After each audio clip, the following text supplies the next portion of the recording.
Well, my name is Lynn, and I am a medical social worker, clinical social worker by trade, and the last part of my acronyms there is a hospice and palliative care certified social worker. So I've done some work in that arena. Welcome, welcome. And I'm very passionate about it. It's something that came into my career, was not planned. I started working in an oncologist's office and just fell in love with this kind of work. And so I'm happy to talk about this. I know that, for me, I'm very passionate about this topic. So sometimes when I get excited about things, I talk fast. So just tell me to slow down if I don't get anything something I'm saying. And this can be a tough topic sometimes. So as we're going through this, if you do feel like at any point you get overwhelmed, I don't take offense if you need to step out or kind of, or if you need to take a break and recoup, and you can email me or call me later if you have other questions. But this is kind of what it's going to look like tonight.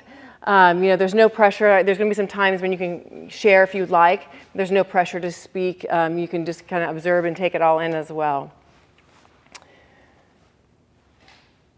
This is one of my favorite quotes. I don't know if anyone's ever seen this quote or seen this interaction. I think it was on like the Tonight Show or something. And I almost just started like tearing up when I saw it. But this is the actor Andrew Garfield, and he was like in the movie like Dunkirk and things like that. And he had just recently lost his mother when he was on the show. And I thought this was such a great vision of how grief manifests. And he just talked about grief being that unexpressed love, that love that you can't give to that person anymore. And I thought, wow, that's really a great way to kind of say that, because it's not necessarily a bad thing. It's just that I have all this love for this person that still exists even though they're gone. And so just something I thought I'd tell you, that even though he expressed it to her every day, he felt like so much was still left to be said and expressed to her. So let's go here. So grief, obviously this is natural. I mean, this is something that we can't avoid, and we're going to talk about some things, but there's not just grief about losing someone. Sometimes as we get older, we grieve loss of independence, loss of mobility, different life stages. Sometimes, women, we grieve, going into menopause and being out of childbearing. Sometimes we celebrate it. But there's just different things in life that you grieve. I mean, you can grieve your kind of being away from your children are all moved out. Now I'm an empty nester, so there's some grief surrounding that as well. So, but when you have grief, there's no prescription of like step 1, step 2, step 3, So that, everyone has their own way to grieve, and based on your life, the mosaic of experiences that make up your life, that's what's going to determine kind of how you handle grief and where you might need more support. If you had more of a childhood where there wasn't a lot of feelings talked about, and things were kind of kept under the rug, and there wasn't a lot of sharing. We're all right. Everybody's fine as long as you look fine on the outside type stuff. So that may mean that you have some more things going on inside. You're trying to process things internally, and you get kind of like a little off kilter. And so that's when it's really great to reach out to a group or a professional or even just a friend to really feel like you can connect with. But when we don't have that skill, or we didn't learn from our family of origin or when we were younger to really feel comfortable expressing ourselves, and because it makes us vulnerable, right? So, it's just one of those things to kind of keep in mind, that just because you're handling grief a certain way doesn't mean it's right or wrong. It just is what it is, and you might need different things based on your experiences. And, we talked about, it can follow, a death of a loved one, changes in your health, independence, kind of that loss of independence that I talked about, and then changing roles, whether you go from like working to retired. Some people really go through a grief process kind of in retirement. You think, yeah, I'm going to be retired, but then you're in it, you're like a month in, and I think my dad's like, what other project do I have? And I'm like, I think my mom's like, well, tired of the projects around the house. But he immediately started a big, huge house project as soon as he retired, and I think he's running out. He's been retired since 2020. He's just about run out. But that was something that not having that everyday kind of intensity, you can really grieve over that. And then relationships. sometimes, we have relationships with, best friends or even just friends that felt like they were a long time, but they were just meant to be there for maybe a certain period of time.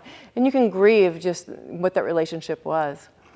And, and as you're noticing, as you notice grief, I don't know if you've felt this. I still feel it. I was thinking about this as I was coming. I get this from my grandmother, my mom's mother. I just have such so many, I feel like she's with me all the time. I think that's what it is. And I have some for her pans. That's the only thing I wanted. It was a cast iron skillet and this old, I forget what it's called. It's like a silver pan that she always made, like her pot roast and everything. And I use it almost every week. And so I always think of her every time. And she always was one of those people that made recipes with a little of this, a little of that. And, everything was homemade. And so you ask her for recipes for her sponge cake, which I never did get, because I loved her sponge cake. And she's like, well, it's just a little, And I'm like, can you write it down? But I don't think she quite knew what the recipe was because it was probably different every time. But just, I feel those waves of missing her. And I think, sometimes it can be, you encounter something, a scent, a special dinner that you usually have with someone, or all of these reminders. Sometimes the holidays, obviously, and important days in our life, in our rhythm of our year, sometimes can really bring things to the forefront. And I always like to see sometimes the waves are kind of out there just rippling, and it's kind of like you're there, but sometimes they kind of come crashing. And I think that's when you kind of okay, I need to reset, or I need to make sure I'm, checking in with myself mentally and physically to make sure that, I'm okay. And if that means I need to reach out, then that's what I do. And I think, as I talked about emotions, kind of goes the span, and we'll get into some of this. It's grief can be very bittersweet. Sometimes, if you're walking somebody along the journey towards the end of their life, and I mentioned I worked in oncology. Sometimes, I learned in that work that there are sometimes things that are worse than death, right? We've all maybe seen people suffer before they've died, and you're like, so you're almost relieved when they die. Sometimes you feel guilt because you feel relieved, but it's bittersweet because they're not in pain or suffering anymore, but you miss them, And sometimes we see people, really kind of stay alive, and really, even though they're struggling, because they can see that their loved ones are struggling. So, and there's also body sensations that you can have. You can kind of get the adrenaline, or kind of the feeling uneasy. And then sometimes it can just be, your thoughts sometimes spiral, and you can notice some of the kind of the thought patterns you're having. And then some of our behaviors, just kind of the way we behave in our everyday life could be different. You could be more kind of reclusive. You can, or some people really seek out more connection because they feel like they want to connect with more people because they have this big loss of a significant connection in their own life. So one of the things I wanted to talk about too is sometimes, as you get older, sometimes grief is hey, how much more can I stack on myself, right? My grandmother, who's soon to be 98, she was 80 years old, and she had all her siblings and her husband.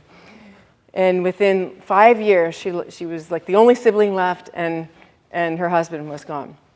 And so, I think about that, those cumulative losses that we have as we go through life, and more so, as you get older, sometimes you feel like your only social time is going to a funeral. My grandmother made that joke once, but I think it's just, sometimes even you have friends, and my grandmother had friends that she kind of always had card club with, and slowly they were no longer able to do that. So you kind of just have these cumulative losses, and sometimes that can be really weighing. And I think it's important to kind of understand that happens, and there is a heaviness sometimes with that we need to kind of work through. Sometimes we have the role shifts. If you were somebody that was a caregiver and that was became your identity, you're caregiving for many years or over a period of maybe a whole lifetime. I've had mothers who have taken care of their developmentally disabled children, for 50 years. And, that child may die, or they can no longer care for that child, and the child has to go to another person to care for them. And then there's a lot of grief surrounding kind of now, what is my purpose? That was my purpose for my whole life, and I've lost that purpose. And just trying to negotiate kind of where do I find my identity now? And so, like I talked about earlier, the kind of worker and retiree, and then, sometimes being a wife. Talk about my grandmother, 60 years married, and all of a sudden you kind of go home and like that person that you went to for 60 years is not there. And so I think, those are just things that, in us or in other people, kind of really recognizing that this could be something that, just a simple role shift can really kind of create a great amount of grief. And then there's also like some of the practical stressors of life that we can cause us some grief feelings. We sometimes have grief that, we didn't, meet the financial goals in life that we really wanted, or we didn't get the house, or there's some turmoil with housing or transportation or medical systems. All of these things are stressors that can really make grief more complicated and harder to even process. Sometimes people have to put grief on hold because they're dealing with these, really important, if you don't have food, water, shelter, it's kind of hard to allow yourself to kind of think about grief. And I think sometimes we also kind of see this, I don't know if you've ever noticed, like when they go through like a maybe more of an unexpected, where they're just kind of numb. You watch them and they're like going through, like, and it's like they're in like a globe, and someone shook them up and they're just kind of walking around in a daze, and you can see them and you're trying to comfort them and they have no idea. And many people will talk about they don't have a memory for 3 or 4 days, like around a funeral or the loss of a loved one, and they kind of wake up and, so you might see them during that time and think, wow, they're handling things really well. But they're just kind of like literally a shell, in a shell. And they're not there. They're kind of disassociated. They're not in their body at that moment. So it's really important to kind of really recheck in with people. And we'll get into some of that. But when you do see that somebody's kind of feels like, oh, they're just fine, chances are that they're not just fine. They just haven't felt it yet. And that's kind of like the invisible grief. And so there's a lot of things going on in life, and there's a lot of people around us that don't realize. I don't know if I didn't do this work, if I would recognize in my parents some of the things that they're going through as they're losing, some of their independence and mobility issues, and looking at kind of aging. Because I don't know that in your everyday life you think about those things if you're, as your parents get older. You kind of always think of your parents as, oh, they're going to go on forever, and all of a sudden you kind of realize, oh, yeah, we're all getting older.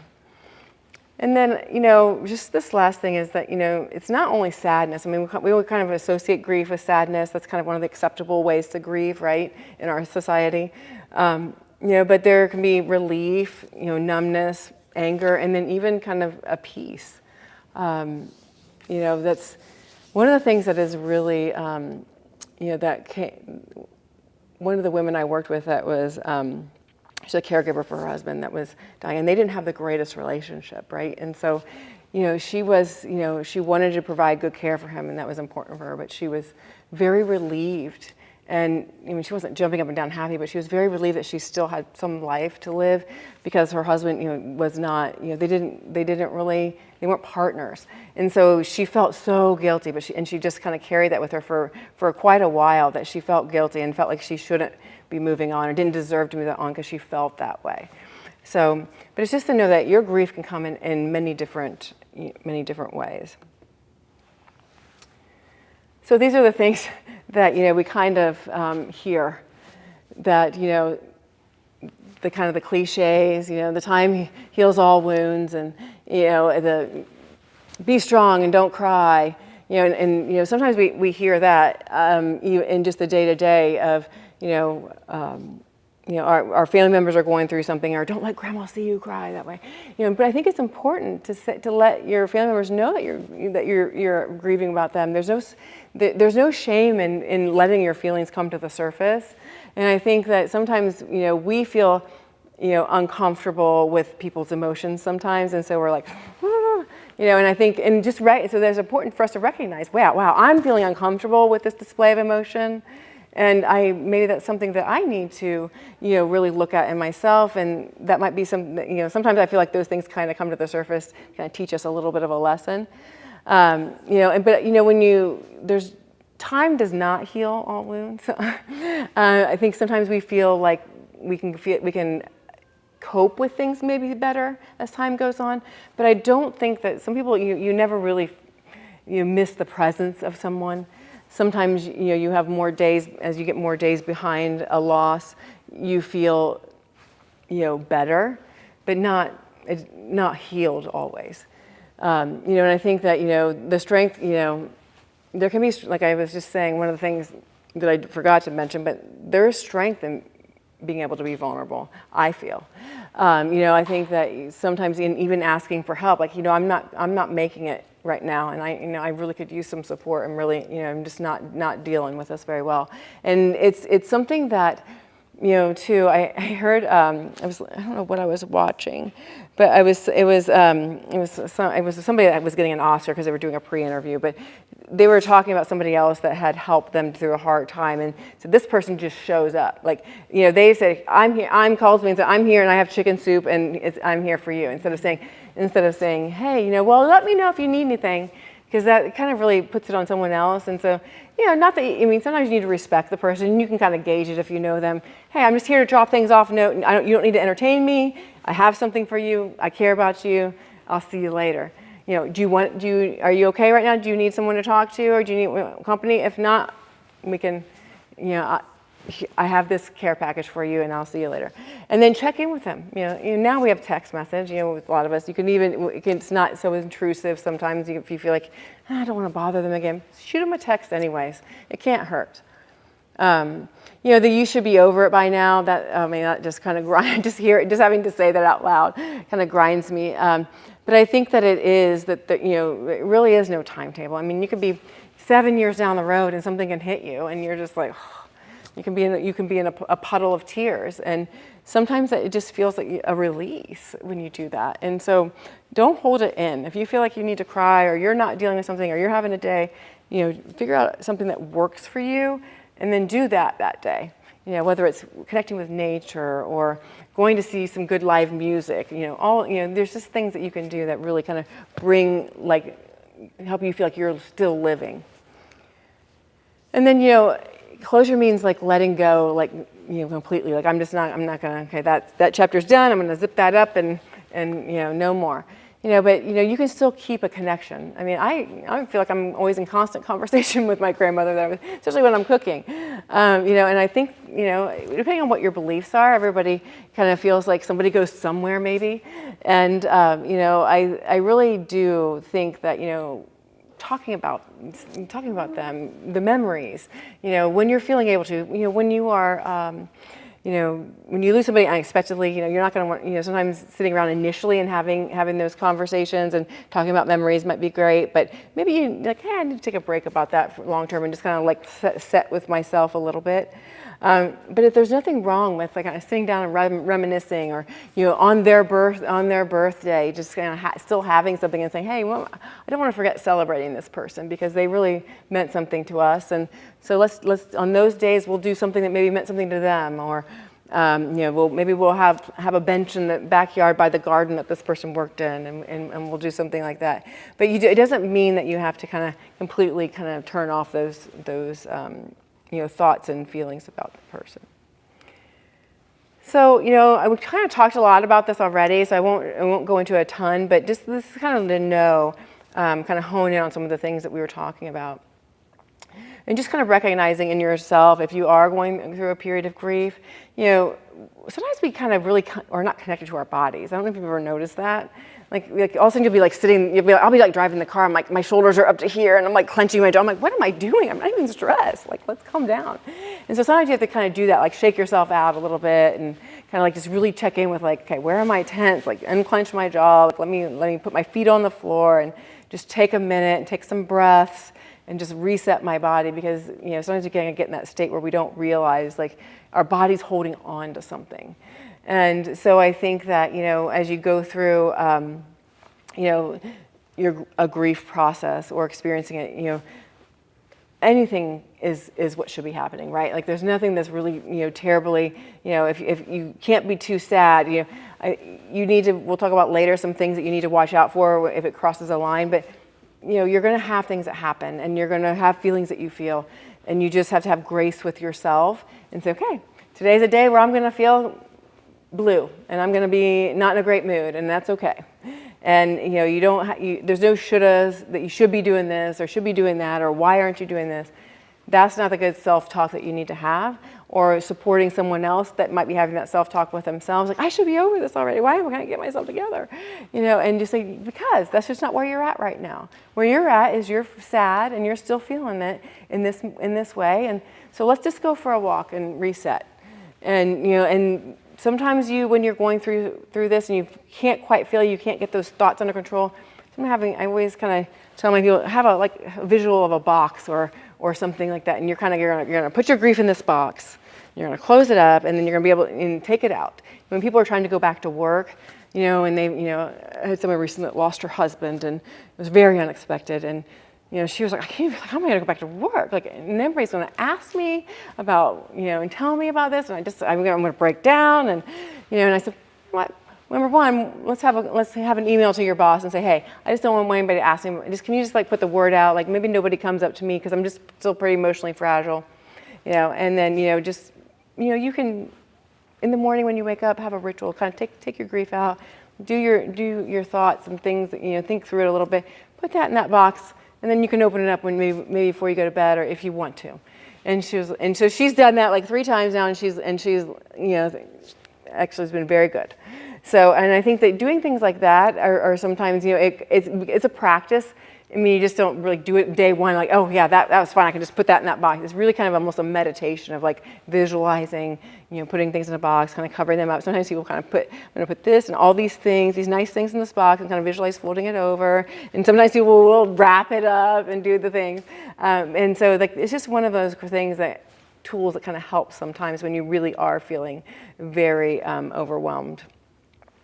Well, some of the things that, the behaviors, when you kind of feel like maybe sometimes like if you feel like you're really withdrawing and you're kind of becoming recluse and you're not going to anything, your kids are reaching out to you, your coworkers are reaching out, and you're not responding to anybody, and you're starting to miss doctor's appointments and things like that, that's when you got to say, hey, I need to reach out for help.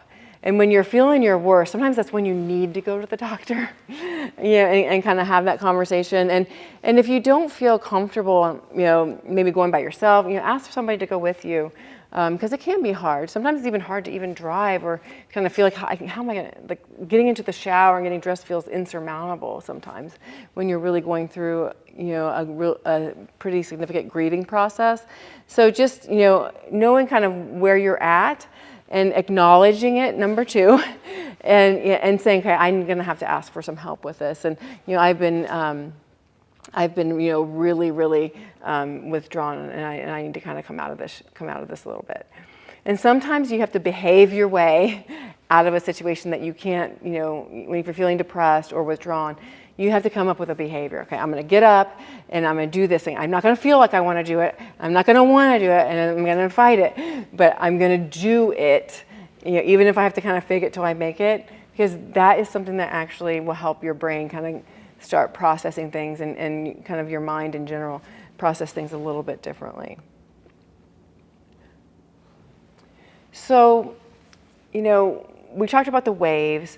And I kind of got ahead of myself when I was talking about it earlier, but I think that this is kind of an important thing, is just to recognize that it does, it's ebbs and flows.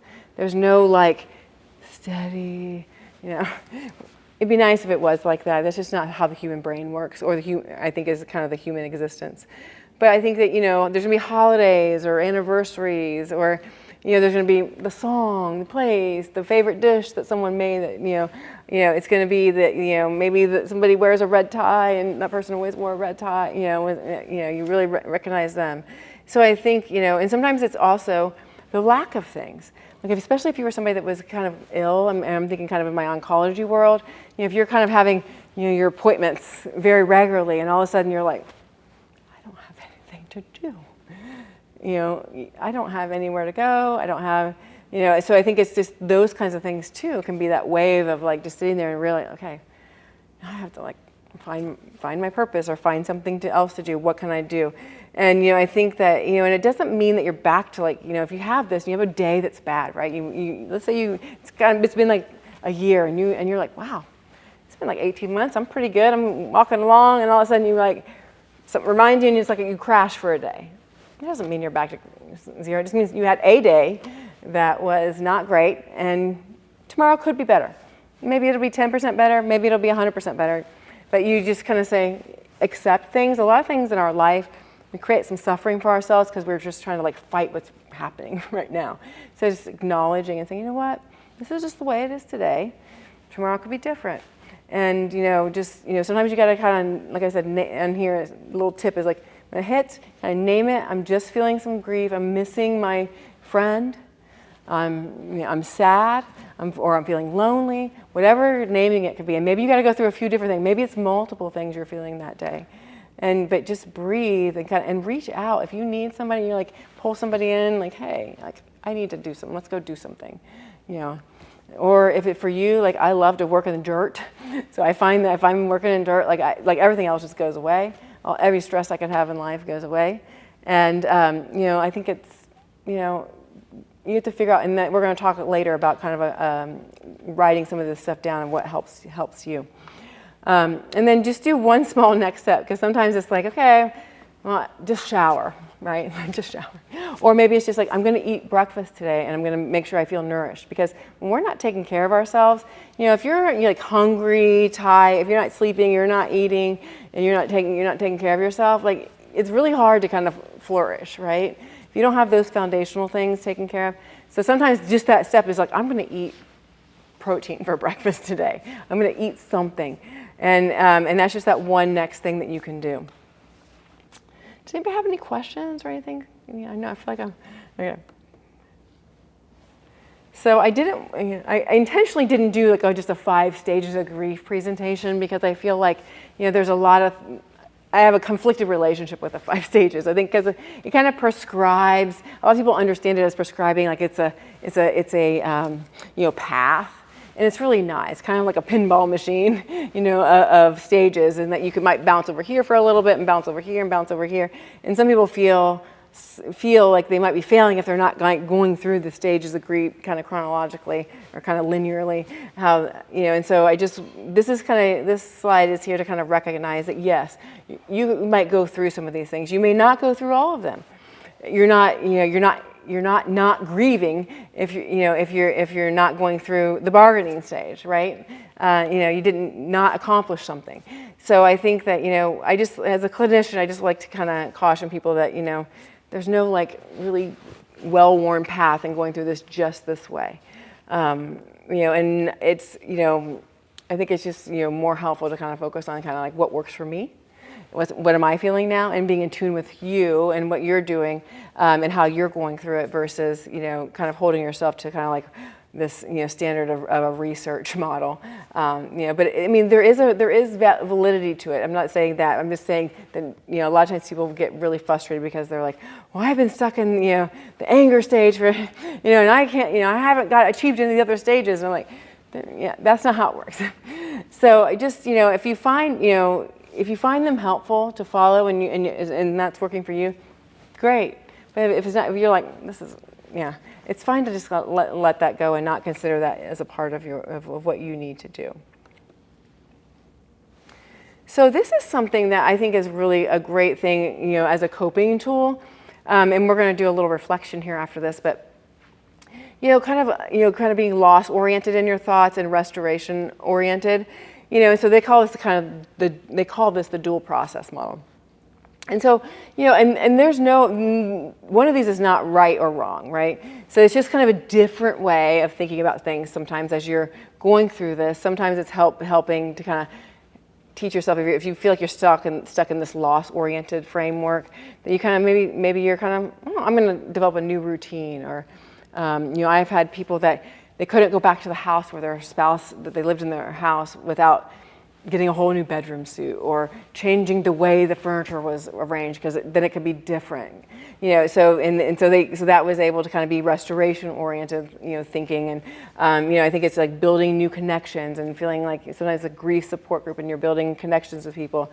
But you can also be loss oriented and still be healthy, right? Like it's not that one is bad because it's more, you're thinking about the loss. There's a lot of there's so much healing to be had in storytelling. I could tell 1,000 stories and it would make me feel amazing about my grandmother. And I'm sure all of you have somebody that you could tell that you lost, that you could tell a story about, and it just brings them right back to life. And I think that there's a place for that, you know. And I think that both of them are fine to be doing. But I think it's just great to kind of know that maybe, you know, there's couple different ways to be handling grief, and you know there's some coping that can be really great and cathartic, and that loss oriented remembering and kind of all of that. But there's also another way that, you know, finding that different purpose, you know, and kind of learning to enjoy moments again, and not without feeling guilt. Because I do think sometimes when we are kind of a survivor of, you know, a couple or a sibling group or anything like that, if sometimes you feel guilt and you're afraid to like start laughing, come together as a family again, and you're like, this is kind of, you know, my the first grandparent I lost, I think I was in my mid-30s, and he died on Christmas Eve. And, you know, it was so tough, and we promised my grandmother, I was raised Catholic, and so I married a Presbyterian. My husband agreed to go to midnight mass, and my grandmother, that's the only thing she wanted. We all go to midnight mass together. And I think my husband's, he had to listen to the genealogy of Jesus. And he was like, what is happening right now? I said, we are celebrating my grandfather right now. And we are doing this because this is what my grandmother needs in this moment. But I think, you know, just like looking at those kinds of things and realizing that sometimes you do things and you celebrate things, and we talk about that, like that what that day was like, because at Christmas we still got together, and we still, as a family, we still laughed and did those things. And you know, I see pictures of my grandmother that day, and you know, my grandmother has 5 children, bazillion, like 17 grandchildren, like, I don't know, like 30 something great grandchildren now. But, you know, and I think she has 1 great. But, you know, I think, you know, just watching the strength of that, you know, so there's a lot of things that I'm looking back at as an individual. And so I just encourage you to kind of think about when you do those things and celebrate someone. And that's a loss oriented, but it's so cathartic and fulfilling, and can really, you know, help other people feel the presence of that person. I mean, I wish I could, you know, I always wish I could have everybody know my grandmother. So I just kind of want to do this little thing, because I think this is something that's really great as you're kind of like in a space of whether you're in grief now or you've experienced grief in the past. You know, sometimes we are in a space and acknowledging maybe where we might be at currently. You know, is it loss oriented, or, you know, restoration, or, you know, and like I said, both are really great work. So I'm just going to just close your eyes and take some breaths, and let's take a moment and think about where our grief might be right now.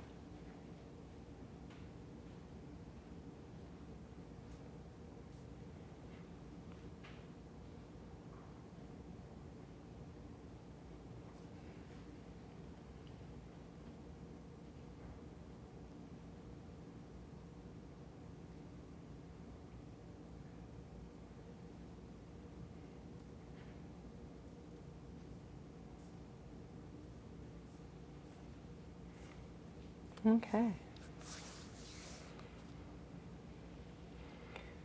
Sometimes it feels good to kind of really think about both those, and I had one thought on both topics.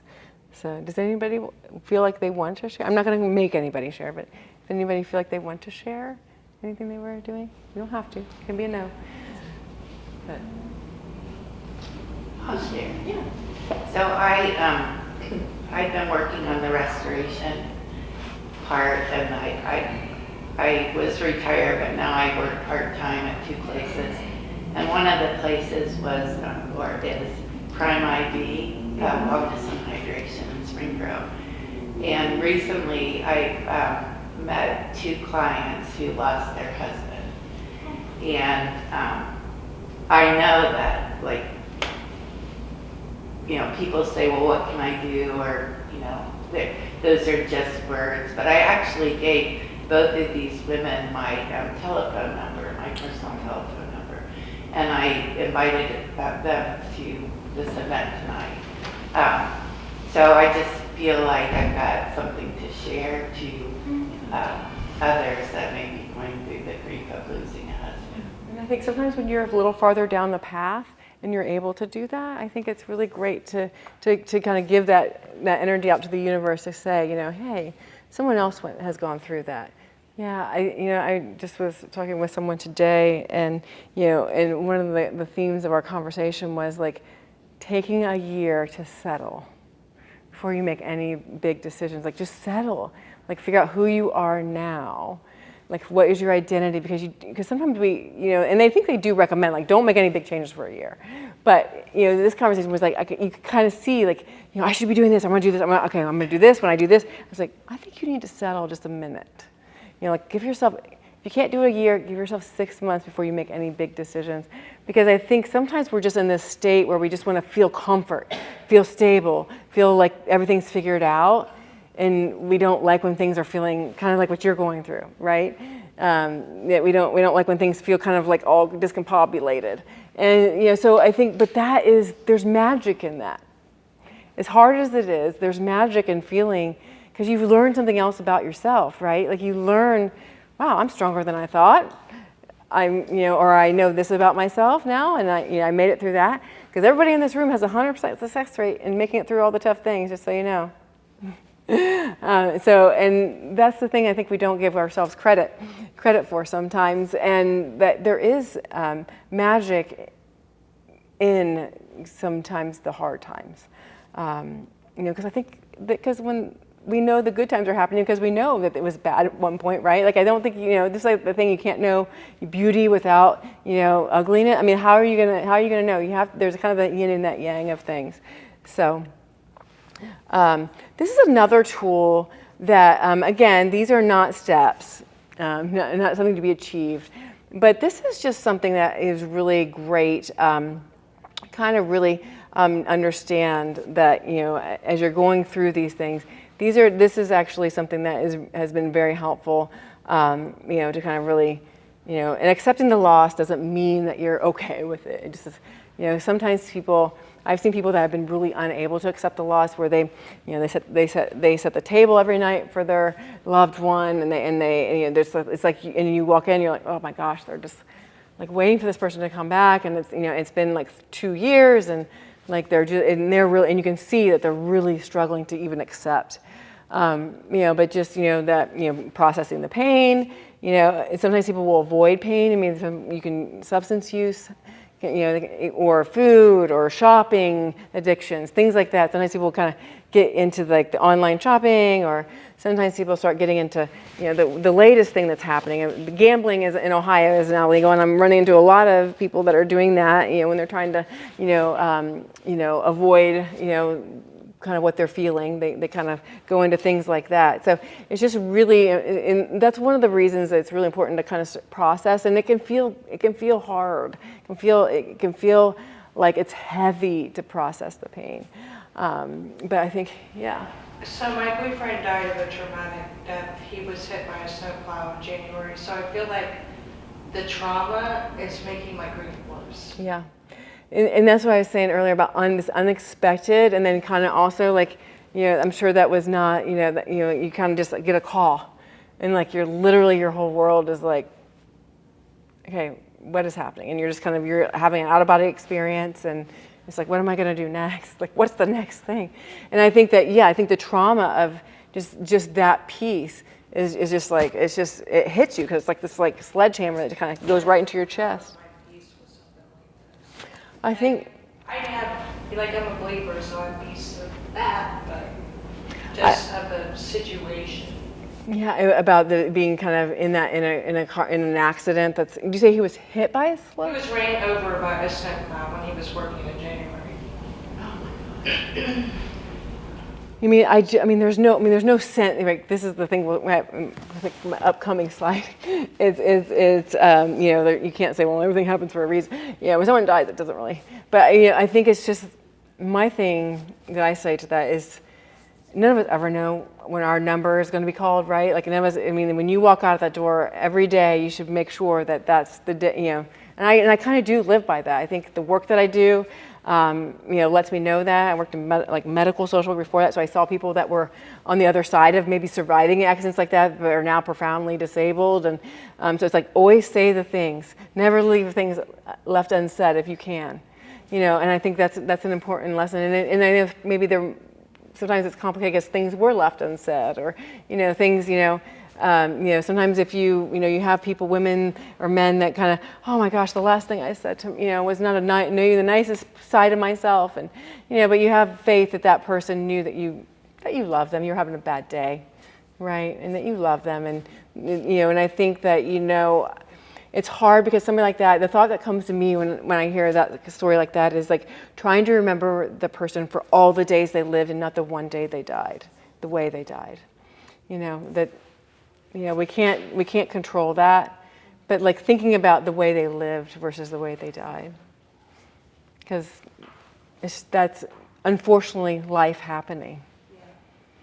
And it doesn't make sense, and there's no rhyme or reason why it happens that this person doesn't happen to this, or it happened to him and didn't happen to you. Like it just happened. Yeah, it just happened, and but he lived a whole life. He didn't just live that one. He wasn't just that one day is not his whole life. All the other days. And I think that's one thing that I really find peace in when I'm trying to work through something, is especially when you go through a traumatic death. That was a gift that was given to you for a period of time.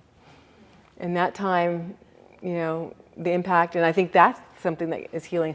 What things did you gain as a human being from being connected to this human being for whatever time that you had that human being in your life? And that was your journey. This is part of your journey, and this is kind of meant, and maybe there's things that you can't see now that are going to happen in your life that you'll be able, this will be able to help somebody else, or this will take you into a direction of something and that you can't even fathom now. And I truly do believe those kinds of things. And I think that like now you're trying to adjust to this world without this person. It's like, okay, like you're probably still in the stage where you probably had plans that are probably going to be coming up that you now are not going to be going. And I think that's one of those things where it's just like, gosh, how many more? These waves are crashing right now. And I think that it's okay to say that. These waves are crashing. And it's hard. And, but I'm going to take that next step, because that's sometimes, I don't know what kind of person he was, but, I don't know if he was a full of life person, or, I think that, I just I'm always in the thought of like that person would want me to be living my life to the fullest because they can't be here. And so I'm going to live for both of us. Type thing. I feel like people say to me constantly, he would want you to be happy.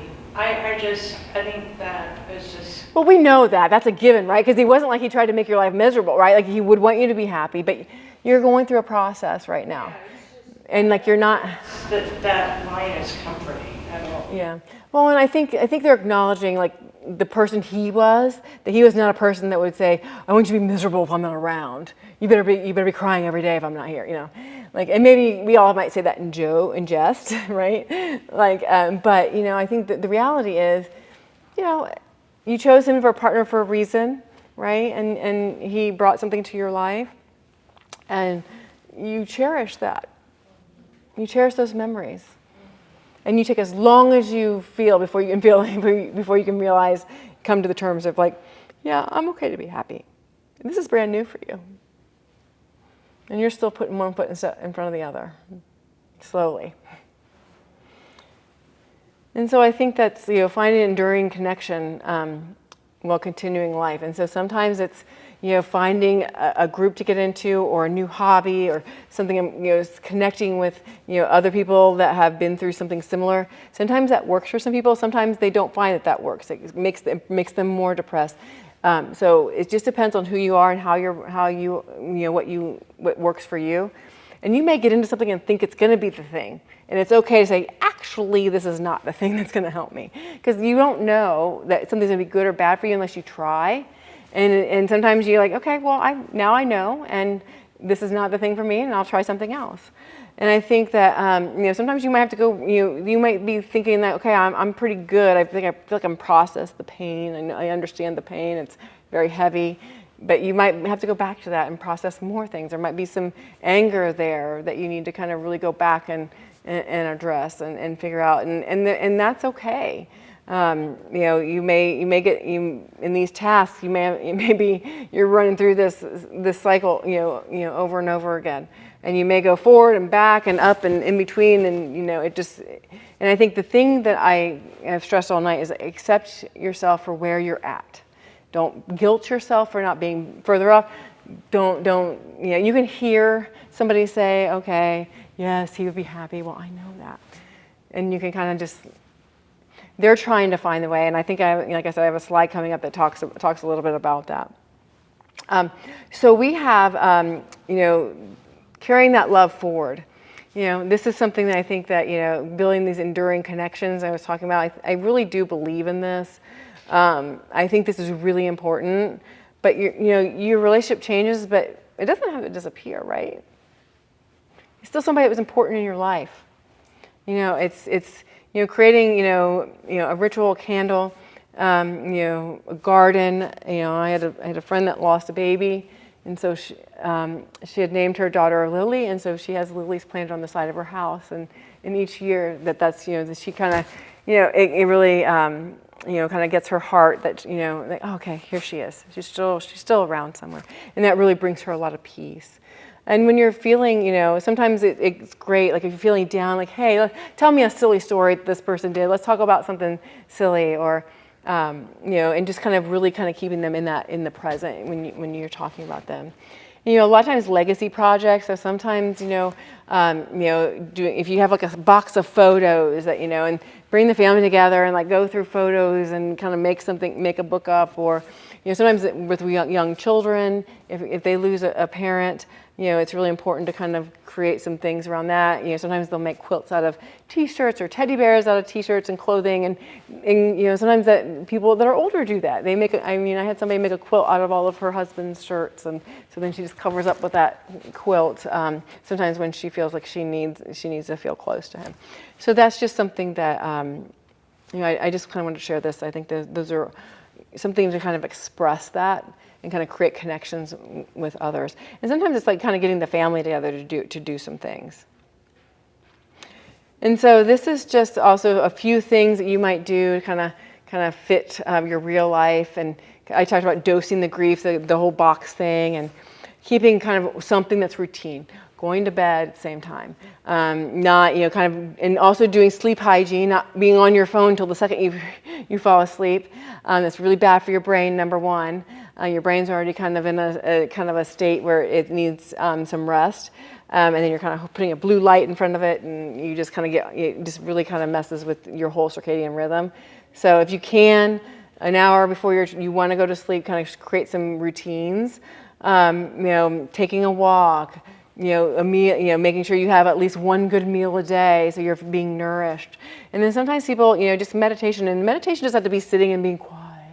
Sometimes it could be a meditation of just, I'm going to go to have a favorite memory, or I'm going to go, and just kind of visually take myself through the day. I'm going to go to work and I'm going to do my job and I'm going to go, and kind of visualize yourself there, because there's something your brain does respond to visualizing yourself going through tough situations and how you might handle it, and so it doesn't feel so, so overwhelming if you do go through something. You can reduce isolation. I think that's, even if it's just one call, coming here tonight, that's the thing. And be kind to your brain. Grief, you can feel like you're in a fog. Your brain you can't think about the next thing. You can't put two sentences together. You're putting something in the fridge that doesn't belong in the fridge, or you're, like I've done before, I put the ice cream in the pantry, like it just, you have those kind of things that happen, when you're really feeling overwhelmed, and sometimes grief can do that. So it's really important to do that. And then I won't make you guys do this, but the 60-second reset. Just inhaling for kind of smell the roses, blow out the candle thing, but it's really taking that inhale for 4 seconds, and you don't think 6 seconds is a long time when you're trying to exhale for 6 seconds, and it does feel kind of long. But if that resets your kind of nervous system a little bit. Sometimes when we're feeling like really anxious, it's not like anxiety. Our nervous system is just overstimulated. Like we need to reset. Sometimes it's going and taking a shower, sitting in a quiet room that's dark and doesn't have anything going on, and just lay there and let your body reset. And you can do the breathing exercises. Repeating that 5 times is will kind of help you kind of reset. Breathing is something we don't do enough as human beings, and how valuable it is to our nervous system to reset what we're doing in that moment, or how we're feeling if we're feeling kind of off kilter. So this is something that you guys could probably give some advice on this, but this is just supporting someone who's grieving. Presence is many times greater than the perfect words, because there are no perfect words, right? You can listen and reflect and hear people, and they can say, hey, that sounds really hard what you're going through. Asking that, would you like company? Like I told you, somebody come to your door, with chicken soup, would you like company? Yes, no, don't take offense. Do you need a ride? I'm bringing you a meal over. Do you want spaghetti or do you want chicken? It's not a choice of if I'm doing it, it's I'm bringing this or this, and you tell me, if you don't tell me, I'm going to bring one of them. So whatever you do. And because sometimes people do, and you'll gauge, you guys know the people in your lives and what you would like. And don't avoid, like sometimes people will get into state and everybody's acting weird around you, and you're like, it's just, and sometimes it's even having that vulnerable conversation. What are you comfortable with? I don't want to not mention him, but I also don't want to mention your loved one if it's going to make you uncomfortable. And that I sometimes rather somebody ask me those questions than to be all weird around me, right? So, and that's, you kind of gauge that. And avoid timelines. This is the thing. You should be kind of what you're feeling. He'd want you to be happy. You should be over by now. Where at least he's in a better place. It's you feel like you want to say, hey. But sometimes, and sometimes we get in these situations, we don't know what to say to somebody. It just, because it's so hard. You can just say, I'm here, and I really care about you, and I'm so sorry you're going through this. That goes a long way. And I'm sure everybody in this room can kind of be a testament to that. So, these are some things that we're going to kind of talk about. You might need some extra support if you feel like you're in these areas, anything that's happening in this. If you've really been stuck most days, and it's you have way more bad days, than good days, or it's been a year and you don't feel like you're stuck, you might need to be reaching out. If you're starting to get fixated on things and preoccupations, and sometimes this happens sometimes more with people that have lost children, where the child's room has to be kept exactly the same, and another child will go in. I've had this story where another child went in and messed things up, and it was a whole breakdown. And so if you start getting preoccupied with things, and it's really not something that's helpful, if you're just difficulty engaging, if you're kind of denying every dinner invite and telling everybody and feeling what is life now, and life is meaningless, and all those things, that's a sign that you need to be reaching out. I think that avoiding the reminder so much that life becomes very small, especially if you have somebody that was kind of a gregarious person, they knew everybody and they know everybody, and you can't even go to the grocery store without somebody knowing who that person that passed was. You can sometimes people will really kind of become more reclusive. And if you just have this, you feel these deep sense of just numb or bitterness and or deep loneliness, and it's just ongoing and it's relentless, it might be time to be reaching out. This is kind of a simple plan. You can write 3 circles on your paper: places, people, and professionals. Who do I need? Ideas of now.